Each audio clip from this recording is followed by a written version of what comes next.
Good morning, Cambrians. How are you all? This is Dalvinder from Cambridge International School. I welcome you all to e-portal of CIS Dasua.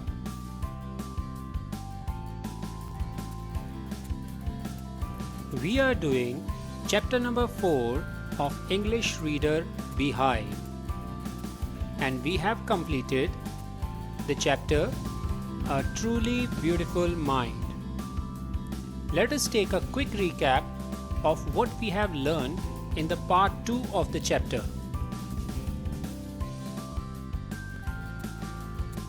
On one hand, Albert Einstein was climbing the stairs of success in his professional life, whereas on the other hand, his personal life was not that good. He wanted to marry Mileva, but his mother didn't agree because Mileva was 3 years older than Albert Einstein.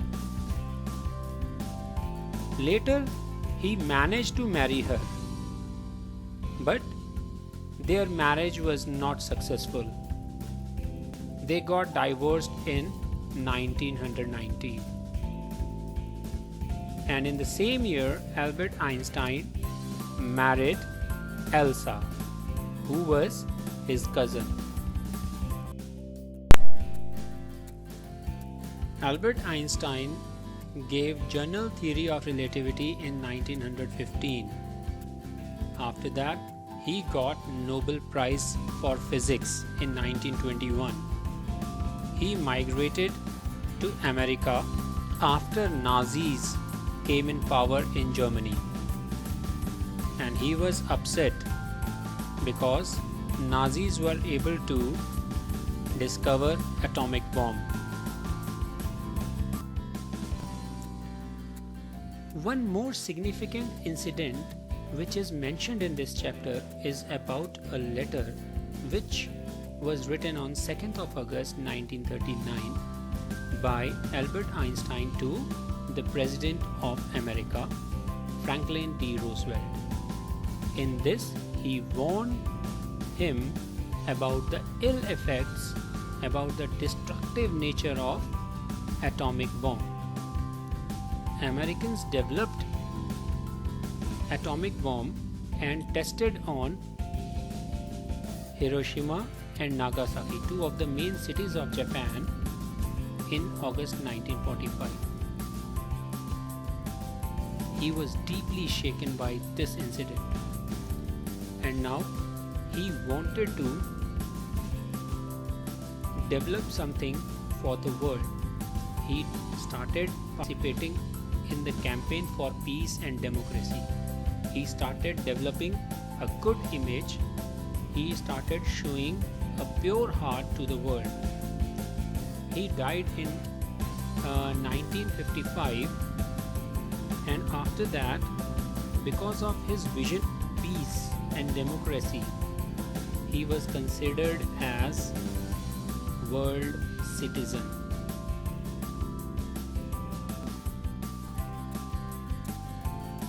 Then we watched a video in which interesting facts were shown to us. Interesting facts about Albert Einstein's life. And in the last segment, work to do, I gave you 3 more questions to do. These questions were: why did Einstein write a letter to Franklin D. Roosevelt? Second was, how did Einstein react to the bombing of Hiroshima and Nagasaki? And third was, why does the world remember Einstein as a world citizen?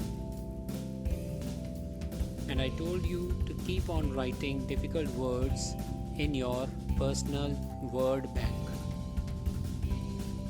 And this was the end of the lesson.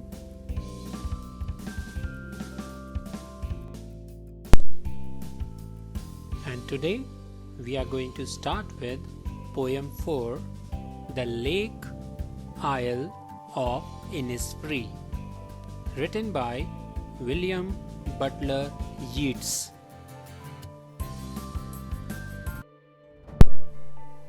Let us start with the first part, in which I will discuss about the poet. William Butler Yeats was one of the greatest English language poets of 20th century. He was an Irish. This means he was born in Ireland in 1865. He published his first work in the mid 1880s while a student at Dublin's Metropolitan School of Arts.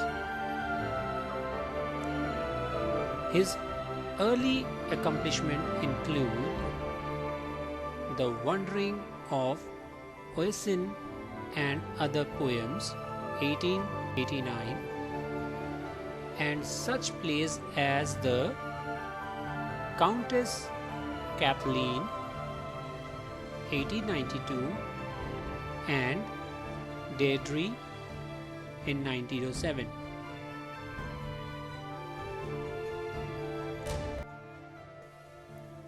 William received Nobel Prize for Literature in 1923. Some more influential works are The Tower in 1928 and Words for Music, Perhaps, and Other Poems in 1932.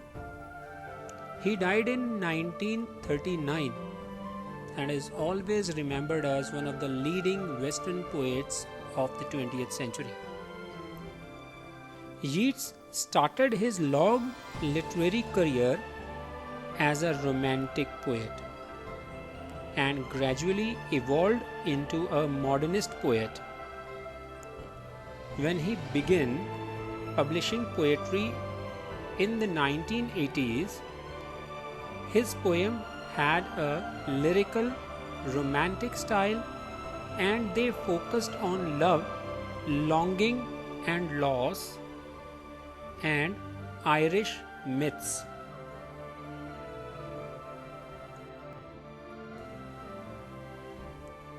Now let's start the poem. The name of the poem is The Lake Isle of Innisfree. In this, there are three main words. Lake, you all people know, it's a water body.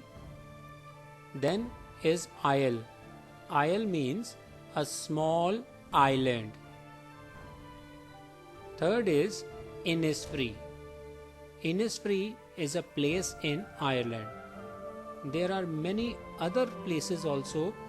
Some are in Canada, some are in European places which are named as Innisfree. But here we can consider this as an Irish place because the poet himself belonged to Ireland. And this place is related to the poet because he has spent his most of the childhood days in this place.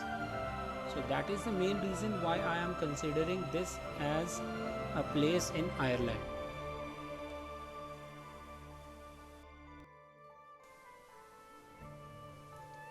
Let me give you a small introduction of the poem.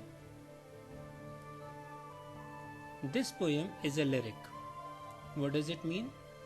It means that it can be sung. It is a musical poem.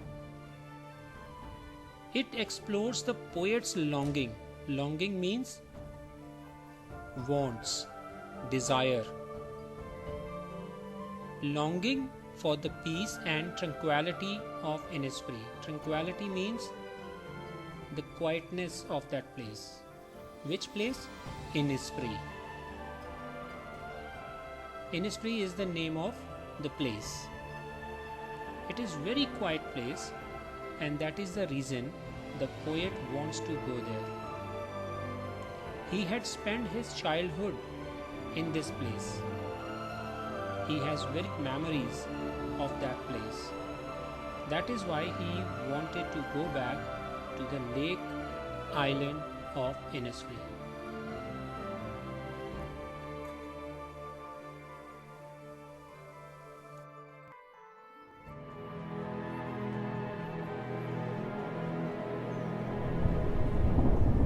I will arise and go now, and go to Innisfree, and a small cabin builder of clay and wattles made. 9 bean rows will I have there, a hive for the honey bee, and live alone in the bee-loud glade. And I shall have some peace there, for peace comes dropping slow, dropping from the vales of morning to where the cricket sings. There midnight's all a glimmer, and noon's a purple glow, and evening full of the linnet's wings. I will arise and go now, for always night and day I hear lake water lapping with low sounds by the shore, when I stand on the roadway or on the pavement's grey. I hear it in the deep heart's core.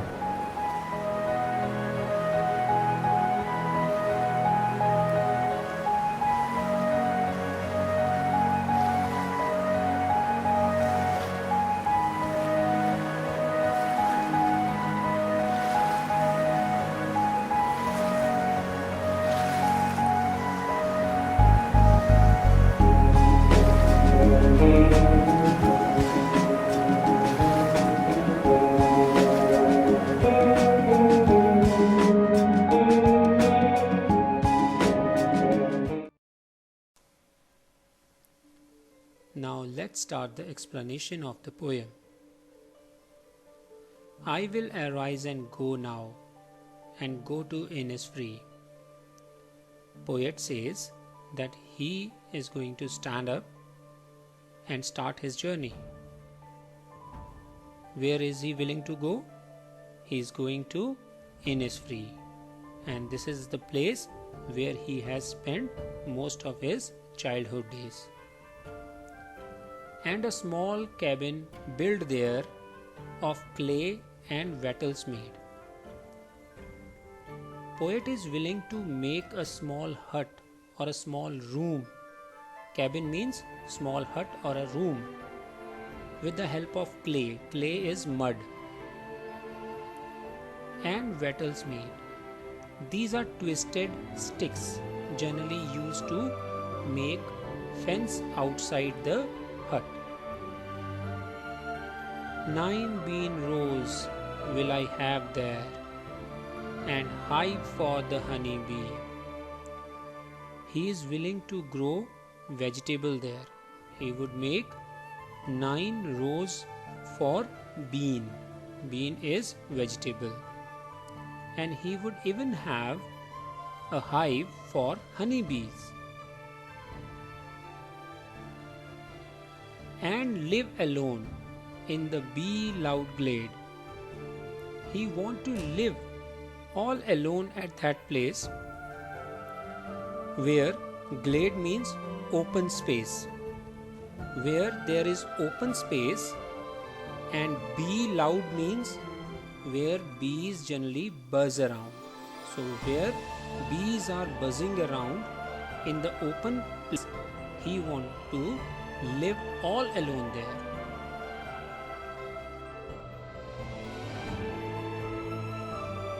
Let's start with second stanza. And I shall have some peace there, for peace comes dropping slow. Poet says when he is in Innisfree, he will feel peaceful, and he says that the feeling of peace is felt slowly and gradually. He describes how he would feel peaceful. Dropping from the vale of the morning to where the cricket sings. He describes how he would feel peaceful. In the morning time, when it is cloudy, and those clouds are here referred to as veil. And what is veil? Veil is a piece of fine material worn by women to protect or hide their face. So, the cloudy weather of the morning is described as veil in front of sun. In the morning time, when it is cloudy and the view is not clear, then it will appear as if the morning has worn a veil and has hidden itself. And this is the place where cricket is an insect. I have provided picture along with this particular slide. You can see that the green color insect is cricket, and he says that cricket sings at that place, means the sound of cricket is very, very common at that place. Their midnights all a glimmer, and noon a purple glow, and noon a purple glow. In the midnight, at that time, when he will see the twinkling stars, glimmer means something shiny, twinkling stars in the open sky, their shine will give me more peace. And the afternoon, when the sunlight gives a purplish glow, it would also give me peace. And evening full of linnet's wing. Linnet means the birds. I have given you a picture of those birds. So, in the evening, he can see those birds returning back to their nests. Now, he has described how he would feel peaceful. First he said when the morning is cloudy, then he said when the midnight the stars win, and he would enjoy that time and he would feel peaceful at that time. The afternoon also, the noon time also, when sun would give purplish glow, that would also give him some peace. The sound of birds and sound of insects will also give him peace.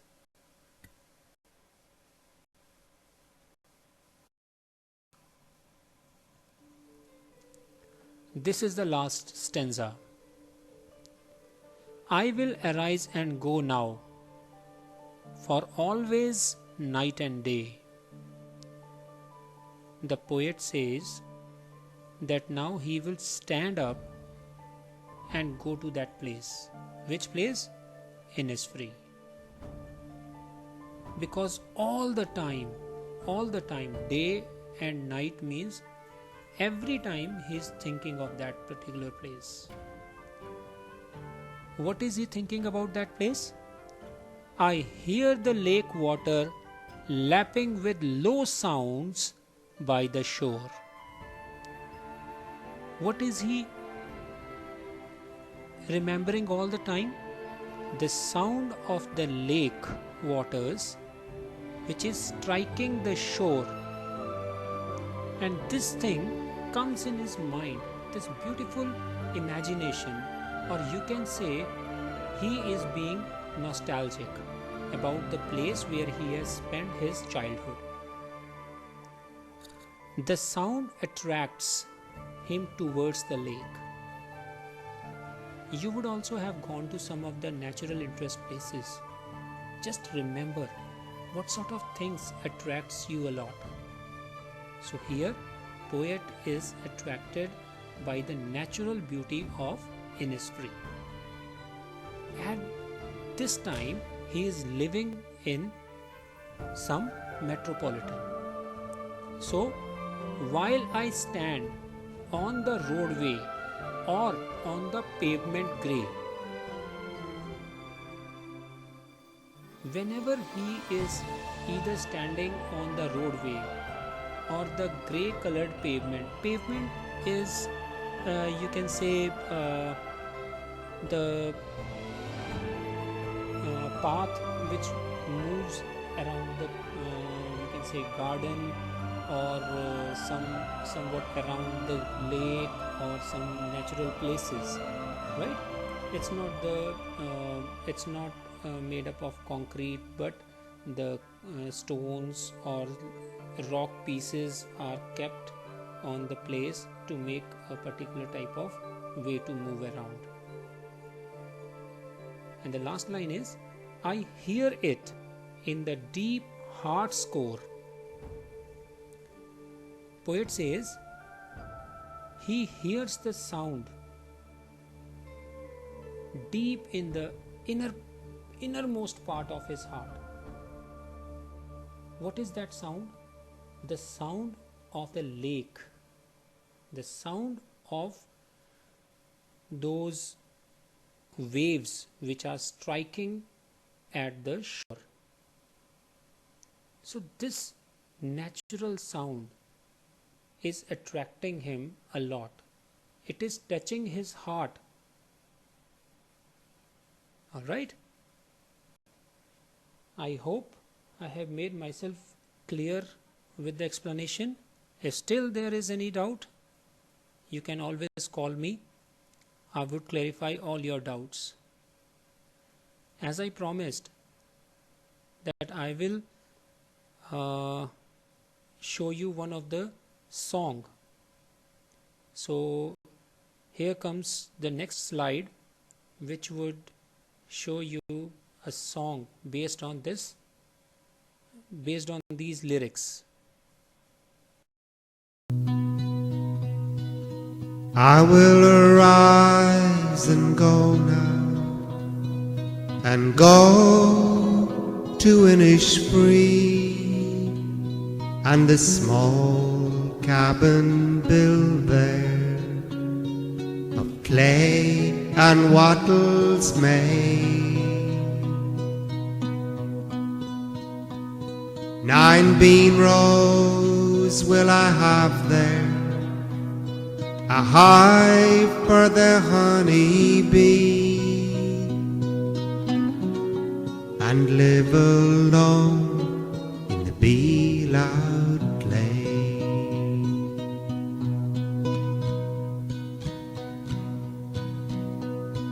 And I shall have some peace there, for peace comes dropping slow, dropping from the veils of the morning to where the cricket sings.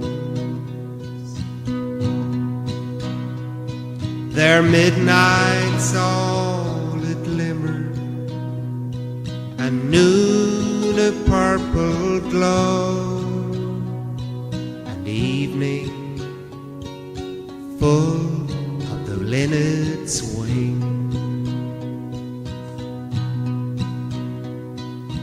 I will arise and go now, for always night and day I hear lake waters lapping with low sounds by the shore, while I stand on the roadway or on the pavement's gray. I hear it in the deep heart's core. I will arise and go now, and go to Innisfree, and the small cabin built there of clay and wattles made. 9 bean rows will I have there, a hive for the honey bee,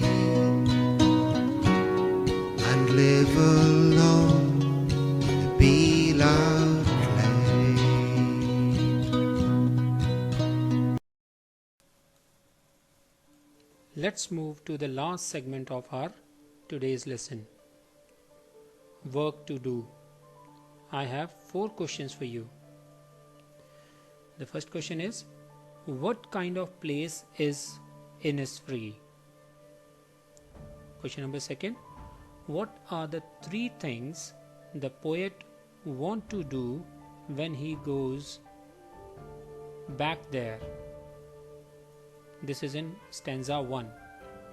Question number 3 is, what does he hear and see there, and what is its effect on him? This comes in stanza 2.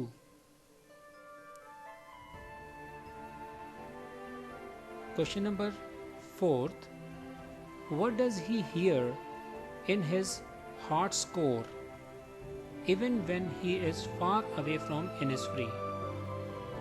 This is part of stanza 3.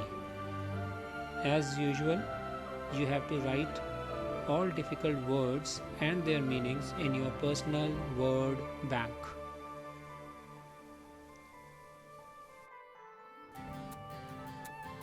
With this, we come to an end of today's lesson. Have a great day. Thank you.